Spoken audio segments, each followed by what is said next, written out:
I do want to say that men go through things, right? There are things in their life like losing people. When I was married, my ex-husband lost two of his kids, right? And he was walking around like trying to um seem like everything was okay. And I had to tell him like, I know you're not okay, it's all right to cry, and he sat down, he broke down to me. So I think when men hear us saying like, oh no, I want to see you crying, and what if they are going through something that hurts them to the point where, damn, that shit hurt, I want to cry, I need to get this out. When you're crying, that's an emotion, like your emotions is coming out of you, and that's, it's not healthy to keep that in. And that's why it turns to anger, because they're not allowed to get those emotions out, whether it's them speaking or whether that's them crying. When you cry, that is also a way for you to get your emotions out, get your feelings out. So I think that we have to be careful with telling men like, no, I don't want to see you cry. It's okay to cry, baby. Let's, what I'm saying, cry on my shoulder, baby. Like, let me, rub you, take care of you. And then I'll, just listen. Just me being just there to listen to you and express yourself. But I think that that's also a part of just them, you creating a space for them just to be emotional. If they need to be emotional, I'm not saying be emotional every day, but if they need to cry, let them cry. Let's let Chris talk. Yeah. Yeah, I think that's a very big thing to say. But Mhm. another portion of that is we have a generation of young men who are coming up and they are dating. Let's be honest about it. Like they're dating your daughters, they're dating your kids and stuff like that. So it's not just a matter of how you're raising your kids, it's also a matter of how you're raising the girls in these particular situations. If it's going to be a situation where we're all telling our kids and our sons and our boys that, hey, it's okay to cry, it's okay to have these emotions and stuff like that. But we're simultaneously telling our daughters that, hey, you don't want a man who does X, Y, and Z. That's counterintuitive. You have a son that you're telling, hey, you can be vulnerable, and you're having a daughter that you're telling, hey, you don't want a vulnerable man. And here's the thing, once they get to high school, those two will meet each other. And I don't care what it is that you're saying as a parent, as a father, as a mom. As a man, I'm gonna just be honest about it. Pussy talks. It does. Okay. If I realize that I get more action from women, I get more attention from women, women are paying attention to me. If I do not talk about my feelings, I don't do X, Y, and Z, guess what I'm gonna do? I'm not gonna talk about my feelings. I will stay on that football field. I will not cry. I don't care how broken my arm is. I don't care where my collarbone is. My femur could be halfway to Timbuktu. If Ashley's going to give me her number because I didn't cry after this game, guess what? I will not say a damn thing. So it's not just a matter of going ahead and telling our kid, well, our boys that, hey, you can't be this vulnerable and cry. It's also, hey, we also have to tell our girls, like, you need to be receptive of this. This is what a real man is. We have to really differentiate, hey, this is what a man is supposed to be. And as a woman, you need to be receptive of these things. Well, that comes down to the Go ahead, word that Brett. they know. Well, yeah, go ahead, Brett. Go ahead. Your internet working now? You good? All right. All right. Um, I agree with a couple of things I've heard. I think men should be able to express how they're feeling, but I do believe it's a time and a place for it. I want to create a safe space for them to express themselves. I don't think it's healthy to tell a man or a boy, you know, stop crying. You're not supposed to feel that way. But I think it's important to teach them when to do that. It's just like when you become an adult and you're in a meeting at work or whatever the case may be, and you don't agree with something that happened or you don't like the way someone made you feel. You can't just break down and start crying and lashing out in the meeting or whatever the setting is. You acknowledge how it made you feel, internalize it until you're in a space where you can deal with it. I mean, you can also learn how to address people when they cross your boundaries. And I think that's important as well for us to teach our children um, about boundaries and respect and all of those things. But in terms of emotions, yeah, you got to teach them how to control or manage their emotions so that they're not just, losing it at the worst times. So, I would like to just plug a book called Boys Will Be Human by Justin Baldoni. It addresses a lot of these things from a psychological perspective, and it's written for young men by a man about kind of embracing their feelings and their self-esteem while also behaving in a way that's appropriate and is going to be effective for them socially. Yeah, I think that all the men on the panel can agree that it's a time and a place for everything. Just going back to sports, right? If once boys are exposed to sports, there's a time and a place to be emotional, right? I've been in plenty of football games. I wrestled. I've coached. There's been plenty of time where you can be so caught up in the emotions of being on the field, of being on the mat, being on the court. This is not the time to show those emotions per se the same way that you would show them off the field. Once the game is said and done, then I can cry out of frustration or out of joy. You know what I'm saying? Men typically teach young boys that fact. That's why men feel more comfortable talking to other men about the issues that they go through. Because if they share with their woman or a woman, there's that potential that this emotionally mature woman is going to throw that in his face at some point. She's going to discredit and dismiss everything that he's saying. So I very much believe that, and yeah, there is a struggle with the maturity for men in that case. But I believe that men typically are fully aware of their emotions and how to balance it. But going to the topic of the conversation is that men communicate differently, and in most cases, women don't create that safe space for them to truly be able to explore being vulnerable as a grown man. So they keep that, they retain it, and they only share it with the men that they're close to. And Yeah, even I was that gonna looks say, different depending on what that group is.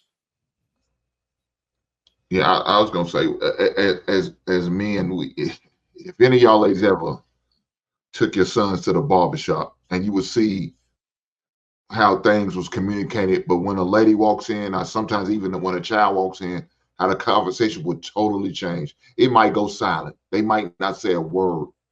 You know what I'm saying? And because it depending on, the type of, if she's been there a lot of times, maybe she frequent and she knows how some of the men talk, but the men would just totally change the whole conversation. Midstream, we talking about, man, you see that girl with that big old ass? Woman walk in, man, you see a game last night, man, LeBron did his goddamn thing. We was just talking about some big old asses and big titties and the way she was looking, walking down the street What? just a second ago. But now, that woman walked in, that child walked in, we flipped the script because we already know what it is. Um, and we were respectful to these young boys because we know, they don't need to be hearing this because, they don't tell them what type of language they know. Now, I know y'all sitting there say, we can't cuss these little boys. Let me tell you this. As a substitute teacher for years, some of these kids, that's the only way they're going to move. You got to cuss them out. If you don't cuss them out, they see you being weak on them. Yeah, they're gonna take advantage of you, and they're not gonna hear a word you say. I don't care if you're a man or a woman. Sometimes you have to be a little rough with some of these little boys. That's just the way it is. I know, ladies, y'all don't want to accept it. Oh, you can't talk to my son like that. Fuck your son. Your son bad. Lil Junior don't want to act right. He acting a goddamn fool. So the only way I get Junior to pay attention is when I get in his face and I cuss him out. Then Junior all of a sudden he got that act right in him. But why do I have to do that? I don't know. It's just the way some of these kids are made, and they are here. Look, like I said it before, there's a time and place for everything. If that little boy's crying on the field, yeah, that's not the place. Now I What is might, average? me as a coach, I'm sorry. when I was doing it, I put him aside. Hey man, whatever is going through, we can talk about it after practice. Right now, I need for you to do what you need to do. Whatever it is I need for you to do, you need to get back on the field. If you're hurt, you're going over to see the trainer, get it together, and then when you're ready, you come on back. Sitting here all this boo-hoo and who, okay, it's obvious you ain't ready to play. Go on over with your mama. Don't go on over with your mama, because this ain't for you. You might need I to want to hang your ask cleats you, up, time to retire from the game of football. It's not your sport. Go ahead, Hank, Mary. you said this. I've heard this term before. Get ag right, and you. What is ag right? Let's No, I act mean, right. is it like a term? Does it mean something like what is Yeah. ag right? Like straighten up, Yeah, act Yeah. right. like Yeah. get your act Get, get, together. That's Yeah. the yeah, only get way it they're together. gonna start behaving. Act right. Act right. Yeah. Yes. Oh, Yeah, I'm that's so. part of my ACT. country accent. I, ACT. That's my, I my thought it was country ag accent. I'm sorry. right. Hey, Thank so you. No. It's okay. It's a little slang apparently. so even just going back to the football example. So when the coach had told the little boy, I'm gonna send you over there with the cheerleaders, right? Women took this as a jab to all women. Oh, what is he saying? He all of this, right? Maybe this little boy is actually a really good cheerleader, and we don't know it. There are male cheerleaders that these motherfuckers give full rides to college. Maybe this is the route that this little boy should be going. But instead, because women are all caught up in their emotions, they're not thinking, it's oh, what are you? Maybe this little soft ass boy needs to go over here and go be a cheerleader and be tossing chicks in the air. That's a thing. I don't understand why. How is that a diss? So the fact that the fact that that part was even overlooked and women immediately got defensive to it says a lot about the emotional maturity that a lot of these women say that they have. Do you Because really think that coach was up there like he might be he might be a good cheer? Like that doesn't sound like the I'm just intent of saying, the I'm just comment. saying, if you can't, the harsh reality of it is, if you can't get on this field and act like a football player, then this sport is not for you. There's a sport right there that you can go and do. You can go be a cheerleader, go pick up some pom poms and clap. I think That I think you have a point. I feel like that like the statement doesn't matter all that much. Like really, like the way that it was said to the little boy doesn't matter all that much. But what matters, right, in my mind, is when we are teaching a child not to feel something. So if we're telling a kid that they can feel however they need to feel, and also you're still going to need to be able to do this, right? And that's true for everybody. I mean, I feel like gender wars honestly are a little bit overstated and a lot. And I know because like it's kind of fun to argue that way, but it's a little bit overstated. Any human being should be able to feel any way that they're feeling, but we also have to handle shit. Like that's just when we grow up, we're trying to teach our kids to be good adults. We're not trying to teach them to be good kids. And any adult has to be able to have those feelings and still do what they need to do in their life. And so the way that the coach said it, okay, maybe a little bit harsh, doesn't matter to me that much, honestly. But the lesson there, I think, was valid for sure. Yeah. Well, we got to start to bring this to a close. But before we do, I agree with what you said, Ari. I think how I tell my son and I've told my oldest is that I'm okay with you feeling. It's just you got to regulate it before it comes out on that external. And so I think we got to appreciate like strong men. I believe the world needs balance. So even though you may come across a coach or a man that may be a little bit more stern, just balance it out because all those energies, all that extra rah-rah they need that they men. And I want our young men to embrace manhood. Like I love being a man.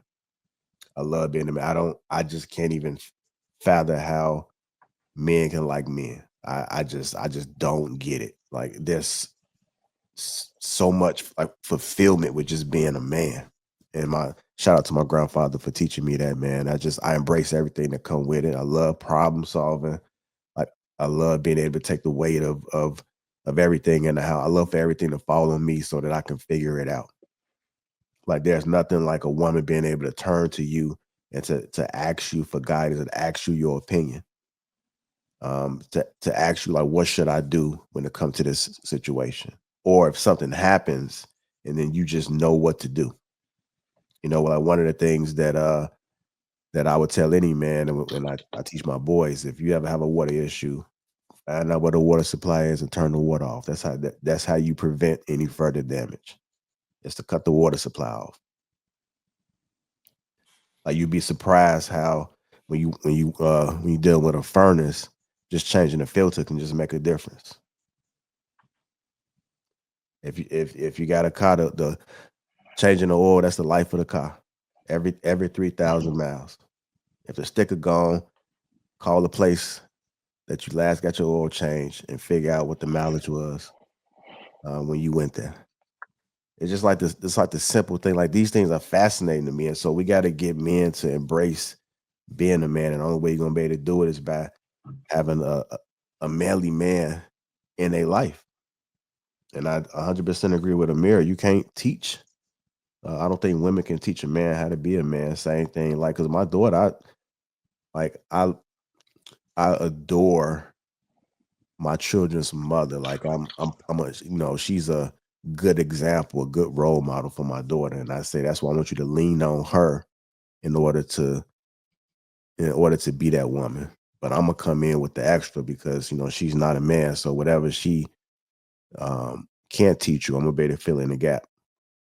And I'm gonna be able to give you like the manly side. So I do have conversations with her, but you need both of them. And so I just don't understand when people think that they don't need a man or they can do it all. Like get that man some type of role model, some type of male figure in his life, because if not, he is gonna be soft. He's not gonna know how to navigate a house. She's not gonna turn to him when she's looking for that protection, or when she has these problems. She's not gonna be able to turn to him because he's not gonna know what to do. He doesn't have a necessary skill set because he wasn't around men when he was growing up. And I just don't understand how a woman can't recognize that their son is becoming a sissy. I just don't get it. But nevertheless, man, go ahead and close this out. They can barely tell if they dating one.